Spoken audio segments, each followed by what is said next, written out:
어, 저는 겨자씨 최규창이라고 합니다. 음, 저에게 주어진 시간이 25분이라 제가 지금 타이머를 켜놓고 시작하겠습니다. 우리 아까 본부장님 간증하고 박사님 말씀 듣고 올라오니까 너무 부담이 돼서 꼭 김연아 다음에 나오는 아사다 마오 같은 느낌. 네, 어쨌든 제가 트리플 악셀을 못하지만 그래도 시도는 해보겠습니다.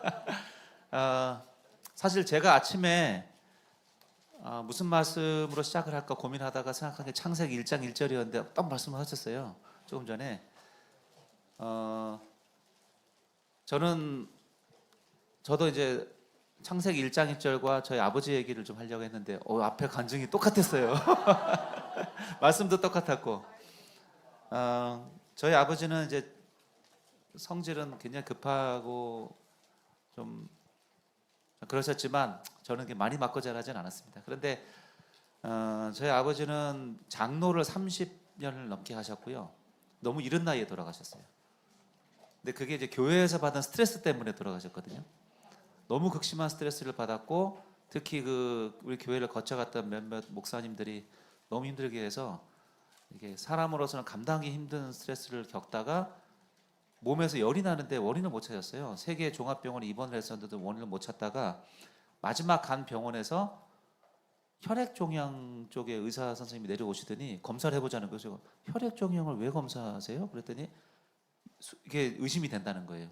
검사해 보니까 이제 악성 이제 임파종, 골수암 같은 혼합돼 있는 형태의 아주 기묘한 백혈병 중에서도 100명에 1명 있을까 말까한 희한한 병이 발견이 돼서 진단받고 3일 후에 돌아가셨거든요. 그러니까 제가 그 3일을 응급실에서 아버지하고 이제 밤에 보내면서 그동안 못다한 얘기도 하고 혼수 상태에 빠지셨다가 깨났다가 이래 하시다가 결국 중환자실에 바로 돌아가셨어요. 너무 갑작스러워서 저는 저희 장례 때 추도사를 제가 이제 읽으면서 제가 너무 화가 많이 나서 저는 우리 아버지를 이렇게 만든 사람들을 용서하지 않겠다 이렇게 얘기를 했었어요. 그러니까 교인들이 막 되게 충격을 받은 거예요. 왜 그렇게 됐는지는 다 알고 있거든요. 우리 교인들도 누구 때문인지도 알고. 그래서 제가 그때 이해할 수 없는 일들을 당하면서 그게 16년 전 얘기입니다. 16년 전에. 그래서 제가 하나님을 원망하기 시작했어요. 사실 저는 어릴 때부터 고신교단에서 자랐고 하나님에 대한 이미지가 정형화되어 있었기 때문에 하나님께 내가 이래서는 안 된다. 이것까지는 할 수 있다가 딱 정해져 있었어요. 근데 그때는 이게 허물어지면서 제 마음에 이해할 수 없는 이 분노와 슬픔이 너무 강해가지고 왜 이런 일이 나에게 벌어지는가. 그래서 제가 그때부터 성경을 읽는 저의 관점을 좀 바꾸기 시작했고 저의 고민이 해결이 안 되니까 그러면서 창세기를 다시 보니까 창세기에 보면 하나님이 어둠이 먼저 있었잖아요. 그 하나님이 어둠을 먼저 창조하신 것 같기도 해요. 그 이후에 이제 빛을 만드신 거거든요. 어쨌든 이 세상 모든 걸 하나님 창조하신 거니까. 그럼 어둠과 빛이 존재하는 하나님의 신이 운행하시는 공간이 있었다는 얘기인데 인간은 원래 영원성이라는 걸 사유할 수가 없기 때문에 이 공간도 저는 하나님 만드셨다고 생각하거든요.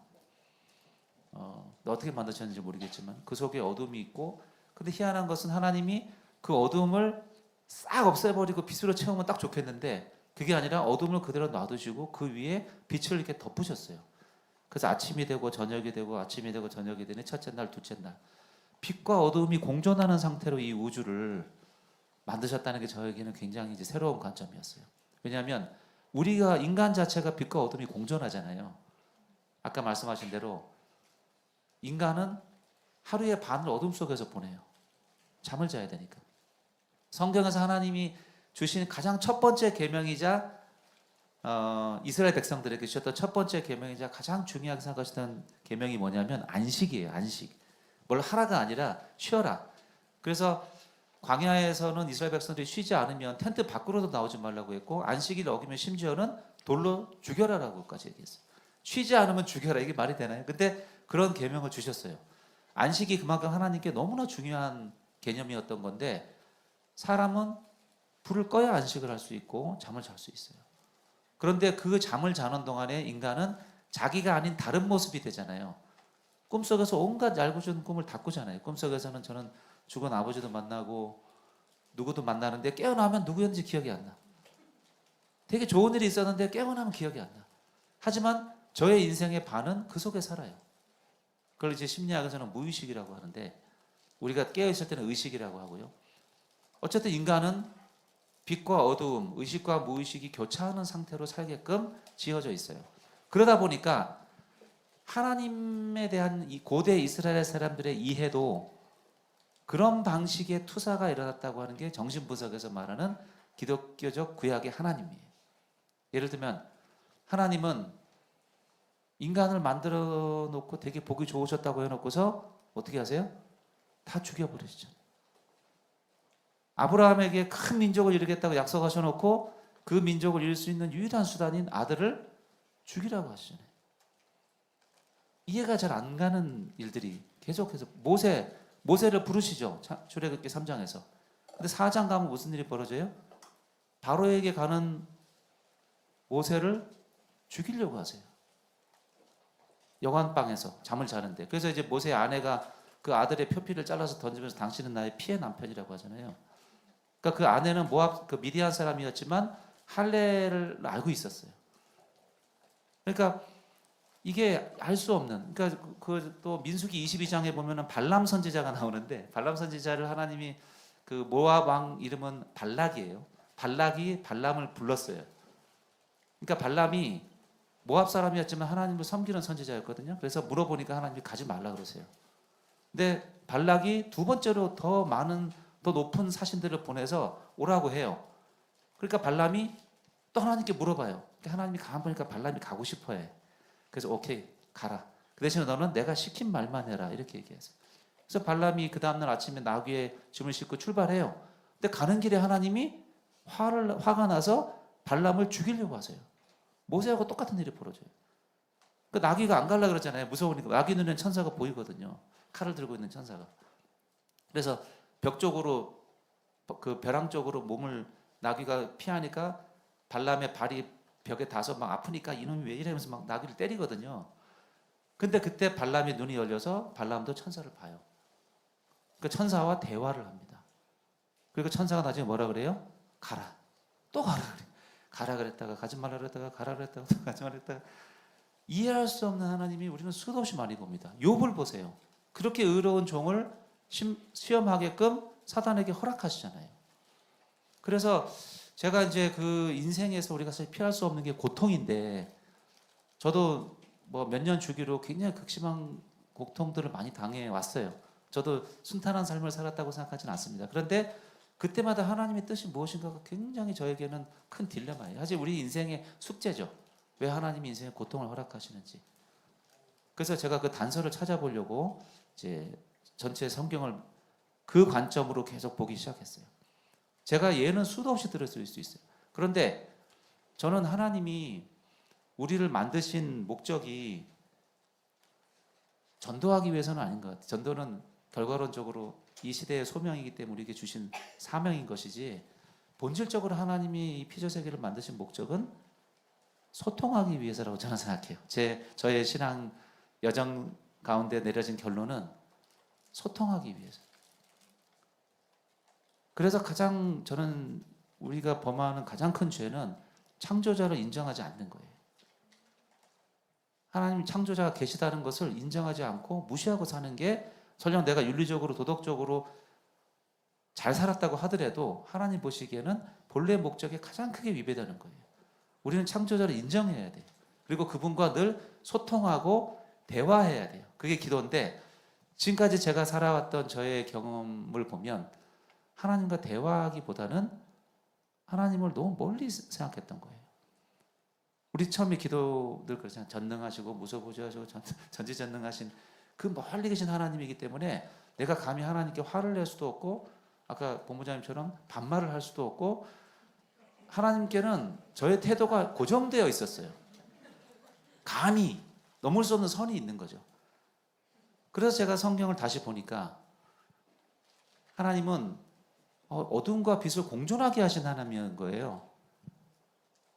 아모스서 3장 6절에 이런 말이 나옵니다. 어떤 성읍이 재난을 받으면 재앙이 오면 그것은 나 여호와가 한 것이다. 하나님이 재앙도 주시는 거예요. 이사야서 45장에 보면 나는 주다. 나는 주님이다. 나 외엔 다른 존재가 없다. 나는 평화도 만들고 전쟁도 만든다. 나는 빛을 만들었지만 어둠도 만들었다. 이사야서 54장에 보면 이런 말씀도 있어요.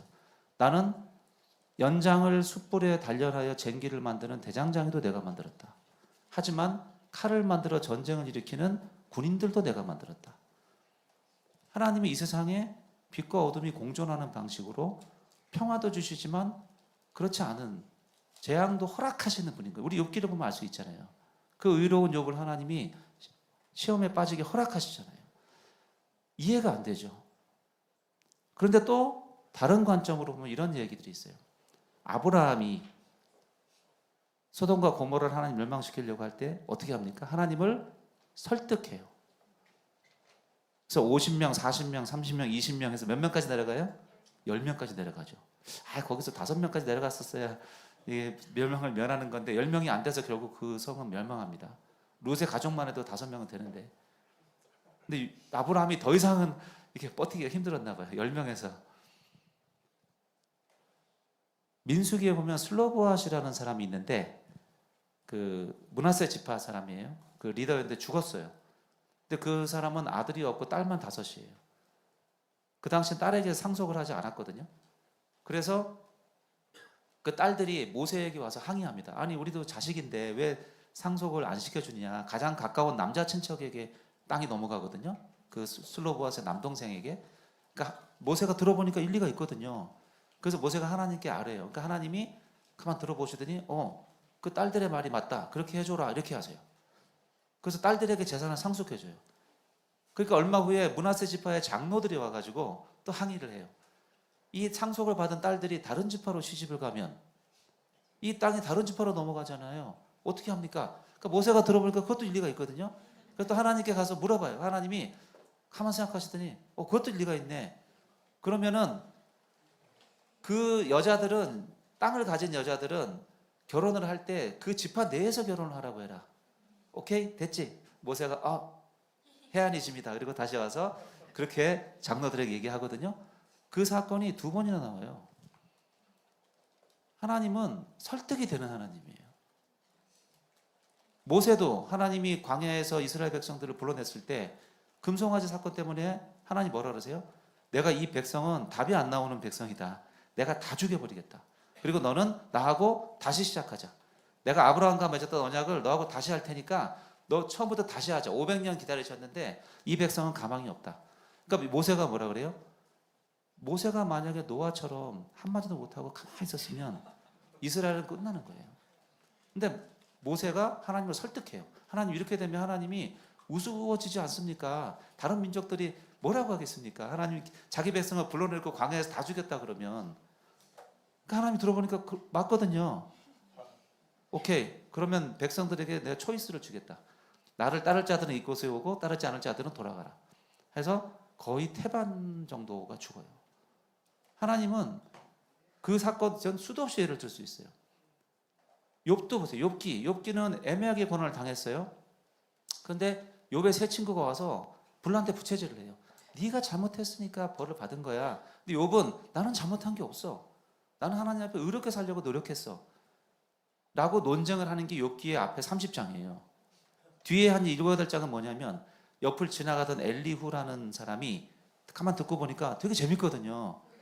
근데 자기도 거드는 거예요, 와서. 근데 결론은 세 친구하고 똑같아요. 의롭게 살려고 노력하지만 인간이 의로울 수 있느냐. 당신도 모르는 사이에 분명히 죄를 지었을 거다. 그러니까 벌을 받은 거다. 내가 당신을 잘 모르지만 네가 나를 모르는데 왜 나한테 함부로 이런 말을 하는데 욥이 막 화를 내요. 그때 하나님이 등장하세요. 등장하셔서 세 친구를 꾸지람해요. 그리고 엘리후도 꾸지람해요. 그리고 마지막에는 그 세 친구에게는 뭐라 그래요? 너희가 내 종 욥과 같이 의롭지 못하고 알지도 못하면서 쓸데없는 말을 했다. 너희는 송아지 7마리를 잡아서 나 제사 지내고 속죄를 해라. 끝. 다 꺼져. 하고 마지막에 욥하고 대화를 하세요. 근데 욥하고 대화를 하실 때 하나님이 말씀하시는 굉장히 중요한 표현들이 있어요. 관용들이. 뭐냐? 영어로는 brace yourself라고 나오는데 brace 복장을 갖추고 일어나서 우리말에 어떻게 번역이 되어 있냐면 너는 허리띠를 메고 단단히 서서 사내 대장부답게 내 말을 똑바로 들어라 이렇게 얘기해요. 그 말이 4번이나 나와요. 여기 뭐예요? 하나님이 화가 나신 거예요. 군대에서 고참이 말 안 하면 어떻게 돼요? 차렷, 열중셔, 차렷, 앉아, 일어서, 뒤로 치지 앞으로 치지 하거든요. 욥이 끝까지 버티니까 하나님 화가 나신 거예요. 그래서 너는 대장보다 똑바로 서서 내 말을 똑바로 들어라. 그 욥이 그렇게 해요. 근데 가만 보세요. 욥기 여러분들 자세히 읽어보세요. 욥이 하나님께 계속 반항합니다. 계속 반항해요. 마지막에 보면 하나님 내가 무지한 자가 무지한 말로 당신을 오해했습니다라고 회개하면서 또 뭐라 그래요? 하나님 지금부터 내가 하나님께 여쭤볼 게 잔뜩 있는데 하나님 저에게 대답해 주세요. 이렇게 얘기해요. 근데 희한한 게 그 다음에 바로 이어서 나오는 게 뭐냐? 하나님이 욥을 이전보다 훨씬 더 축복해 주셨다고. 근데 욥이 뭘 물어봤고 하나님이 어떻게 대답했는지는 기록되어 있지 않아요. 욥하고 똑같은 얘기를 했던 사람이 하박국이에요. 하박국 선지자는 유다가 너무 죄를 지니까 하나님께 이 백성을 벌해달라고 얘기해요. 그러니까 하나님이 오케이 나도 안 그래도 너희를 벌하려고 하고 있어. 좀만 기다려봐. 옆에 있는 갈대아 족속을 통해서 너희를 벌할 거야 라고 하니까 하박국이 너무 화가 났어요. 왜? 갈대아는 바벨론 족속이거든요. 아카드 민족이에요. 근데 그들이 더 악한 그들이 우리를 심판한다고 하니까 하박국이 더 화가 난 거예요. 아니 하나님이 직접 벌하셔야지. 더 악한 민족이 우리를 심판하면 우리는 억울해서 어떡합니까? 악인들인데 걔들은. 그래서 하박국이 어떻게 하냐면 망대 위에 올라가서 하나님께 항의를 합니다. 제일 높은 곳에 올라가서 내가 내 망대 위에 올라가서 그가 어떻게 대답하실지 보리라. 그래서 망대 위 2장에 보면 그렇게 얘기해요. 근데 3장에 가면 어떻게 돼요? 2장에 보면 하나님이 너는 내 율법책을 내 머리에서 떠나지 않게 하고 내가 지금부터 하는 말을 내 품에 품고 달려가면서도 얘기하고 앉아서도 얘기하고 서서도 얘기하고 내가 지금부터 말할 것을 똑바로 받아 적어라 이렇게 얘기해요. 그 하나님의 말씀이 꼭 뭐와 같아요? 욥에게 너는 똑바로 일어나서 대장부처럼 내 말을 들으라 똑같은 거예요. 하나님이 하박국에도 뭔가 보여주셨어요. 근데 2장에서 그렇게 끝났다가 3장에 가면 하박국이 어떻게 돼요? 막 춤을 추면서 하나님을 찬양하거든요. 외양간 송아지가 없고 뭐 우리의 양떼가 없고 뭐가 없어도 나는 하나님을 기뻐하겠다. 이게 논리적으로 말이 안 되는 게 2장에서 하박국이 굉장히 화가 나 있어요. 3장에 가면 하박국이 막 덩신없이 춤을 추면서 하나님을 찬양해요. 2장과 3장 사이에 무슨 일이 있었는데 기록이 안 돼 있어요. 욥기 42장 중간 부분과 끝 부분이 기록이 안 돼 있어요. 하나님이 뭔가를 보여주셨는데 그게 뭔지 몰라요. 그래서 제가 이런 성경의 예들을 보건대 하나님은 설득이 되는 하나님이에요. 그러니까 뭐냐면 하나님이 우리 눈높이로 내려와서 우리하고 똑같은 수준의 하나님으로 대화를 하는 것처럼 보이는 거죠. 보죠. 하나님은 이 우주만큼 충만한 분이세요. 우리가 하나님과 소통할 수 있는 방법은 없어요. 이 우주에 바늘구멍만한 구멍을 뚫어서 그걸로 하나님과 소통하는 거예요. 그 하나님의 경륜을 우리 이해할 수가 없거든요. 보여주셔도 이해를 못해요. 그러니까 로마서 어제 11장에 어제 박사님 하셨던 본문에 하나님이 은혜와 긍휼을 주기 위해서 우리를 어떻게 하신다? 그 앞에 불순종에 매여 있게 하신다는 거예요. 참 너무 아이러니하잖아요. 하나님 우리를 불순종하게 만들어 놓고 거기에 긍휼을 주신 병주고 약 주는다는 거잖아요. 그러니까 바울도 이게 이해가 안 되니까 그 다음에 바로 로고스에서 파토스로 넘어가요. 논리적으로 설명을 못하니까 깊도다 하나님의 지혜와 경륜 나도 모르겠는데 찬양하라는 거예요. 나도 정확하게 이해가 안 된다. 바로 거기서 감정으로 넘어가 버려. 찬사나 넘어가 버리거든요. 바로 그 제목에서 욥과 하박국이 봤는데 기록이 안 돼 있는 하나님 체험이 들어있는 건데 결국 이 숙제는 우리 개인에게 맡겨진 거예요. 우리 개인이 하나님 만날 때 어떻게 만나요? 고통 속에서 만나잖아요. 우리는 고통이 있어야만 하나님 찾거든요. 그러면 그 답을 얻기 전까지 그 사이에 메꿔진 공간을 우리가 우리 인생에서 찾아야 되는 거예요. 그게 우리에게 주어진 숙제인 거죠. 그러니까 제가 이제 6분 남았는데 사실 저는 이걸 이제 굉장히 지난 16년 동안 저희 아버지 돌아가신 이후에 이게 애도가 안 돼가지고 저는 지금도 저희 아버지가 있는 사진을 못 봐요. 온갖 이게 올라와서 되게 회피해요. 애도가 안 된 거죠. 애도는 이제 심리학적으로 보면은 그 리비도가 회수가 되지 않은 거라고 하거든요. 저는 아직까지도 뭔가 미련이 있는 것 같아요. 그래서 계속 이제 이 부분이 나오면 추도 때마다 제가 이제 우리 가족들 모아놓고 설교를 하는데 그 회한들을 많이 나누죠. 왜 이렇게 갑자기 3일 만에 돌아가셨는지 저는 지금도 이해가 안 돼서. 그것도 의로운 일을 하시다가 평생 교회를 섬기고 성도들을 돕고 살아셨는데 왜 이렇게 70도 안 된 나이에 빨리 가셔야 됐나? 저는 지금도 잘 이해가 안 되거든요.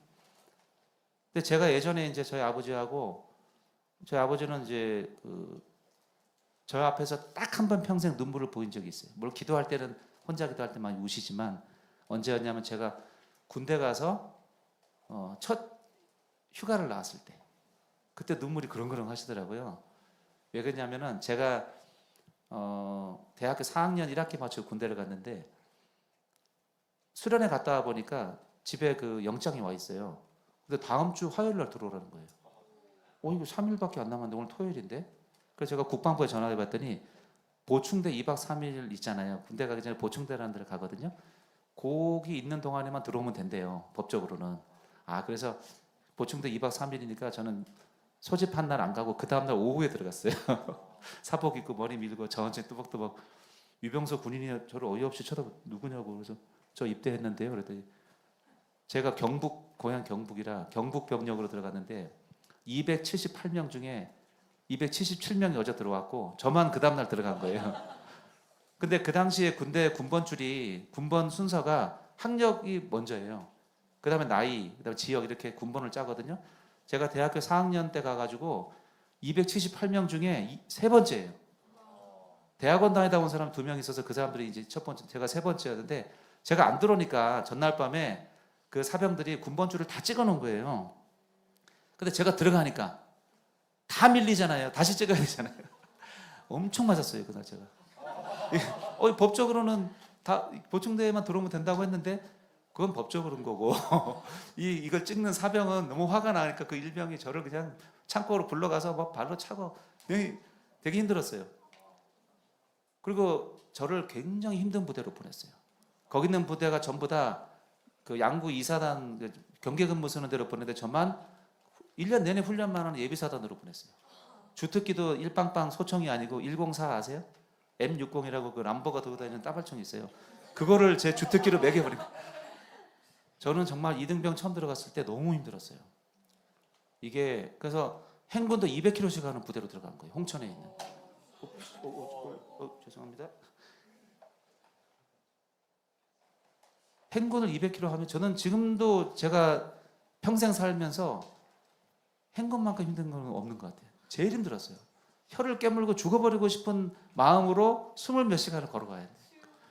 그게 너무 힘들어요. 지금은 이제 그게 가혹행위라 그래서 100km 행군은 없어졌거든요. 저희 때는 있었어요.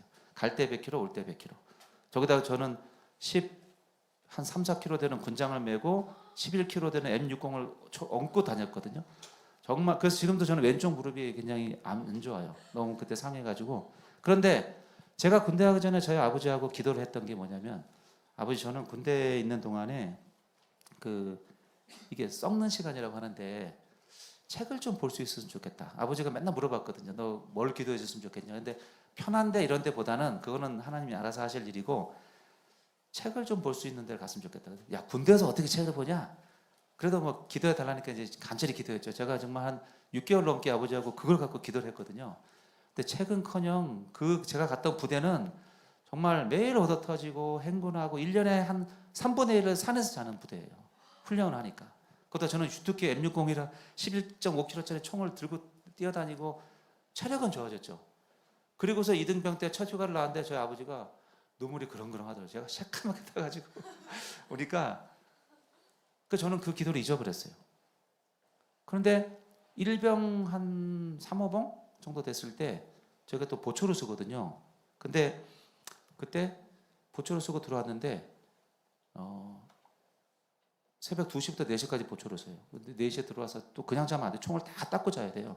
닦고 다 기름칠하고 딱 세워놓고 왜냐하면 서리가 껴있으니까 겨울에. 그 4시 반쯤 누웠는데 1시간 자고 이제 일어나야 되는데 잠이 안 오는 거예요. 제 마음이 계속 뭔가 이렇게 격동이 된다 그럴까? 마치 무슨 사무엘이 왜 그 무슨 소리가 들려서 자꾸 엘리한테 가서 부르셨냐고 하듯이 제가 그 마음이 들어서 저는 젊을 때 다른 체험들을 많이 했었는데 그건 또 이상한 체험이었어요. 그래서 제가 일어나서 그 불침번 쓰는 고참한테 나 화장실 좀 갔다 오겠다고. 원래 2등병은 자다가 화장실 안 보내줘요. 탈영하기 때문에.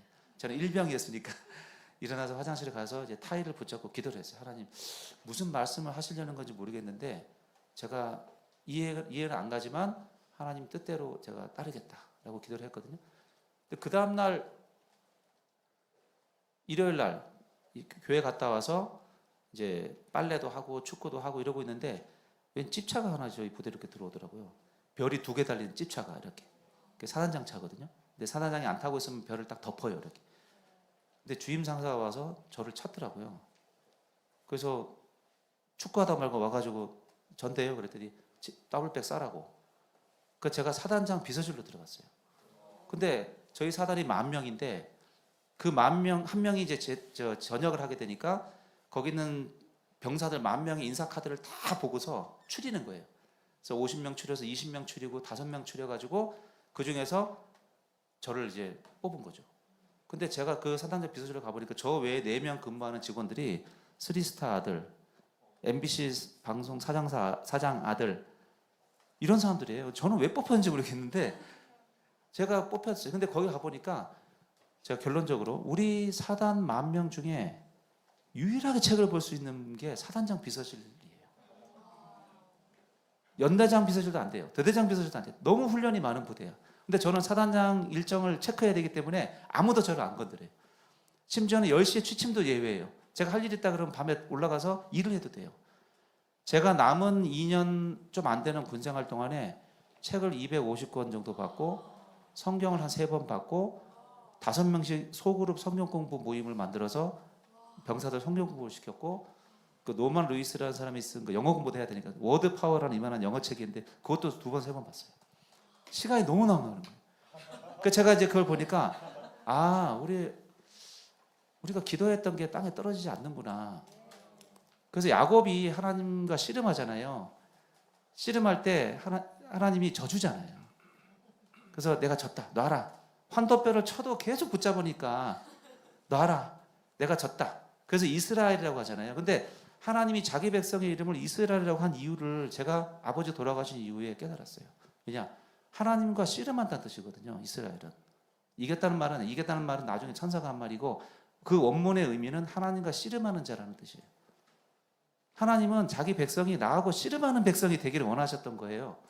나의 말에 100% 무조건 묻지도 따지지 말고 순종하는 자들이 아니고 왜 그런지 물어보고 왜 나한테 이런 고통이 오고 왜 나한테 왜 이러시냐고 계속 이야기하는 백성을 원하셨던 거예요. 그래서 나의 산에 올라와서 나와 더불어 변론하자. 나와 토론하자. 계속 그러시잖아요. 하나님이. 물어봐라. 저는 거기서 하나님에 대한 관점을 바꿨어요. 저희 아버지 돌아가신 이후에. 그때부터 저는 억울한 일 있으면 하나님께 그대로 얘기해요. 그러면 또 친구처럼 와서 들으셔요. 다윗과 모세에게 친구처럼 대하듯이. 하지만 하나님은 또 제 눈에 그렇게 보일 뿐이지 그런 하나님은 아니잖아요. 그러다 보면 제 속에 있는 게 다 쏟아지고 제가 제 안에 있는 응어리와 한이 해소되고 분노가 사그라들면서 제 자신이 변해가는 것을 느껴요. 저는 오늘 오전 말씀에 하나님은 고정되어 있는 하나님이 아니고 계속 역동적으로 변화하는 하나님이라는 게 저와의 관계에서 저는 굉장히 깊게 체험했던 것 같아요. 네, 오늘 시간 관계에서 여기까지만 하고 마치겠습니다. 감사합니다.